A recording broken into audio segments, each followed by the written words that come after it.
rire, pas celui des soirées mondaines. Un soir, je lui ai confié que j'étais riche.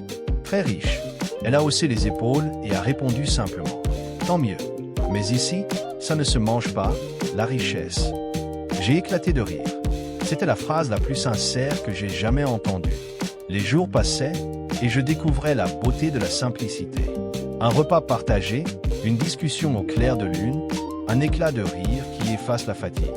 Et surtout, cette chaleur humaine qu'aucune fortune ne peut acheter. Un soir, alors que je n'avais plus rien à avaler, une vieille femme m'a offert du riz. Elle n'avait presque rien, mais elle a partagé. Et un vieux m'a dit, avant de s'endormir sur sa natte, « Ici, on ne dort pas seul. Même la pauvreté se partage. » Ces mots m'ont bouleversé. J'avais enfin trouvé ce que j'avais cherché toute ma vie, la vérité. Pas dans les coffres, mais dans les cœurs.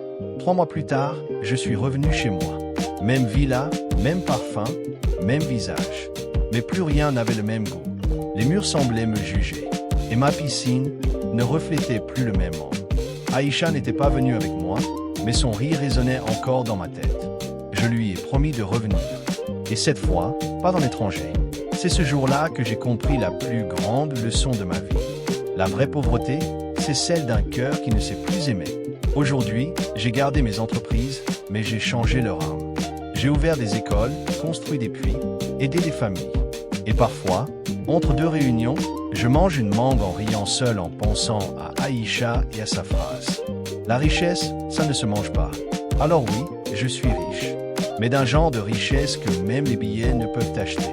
Parce qu'au fond, on peut naître riche et mourir pauvre. Ou naître pauvre et mourir immensément riche. Si le cœur, lui, a appris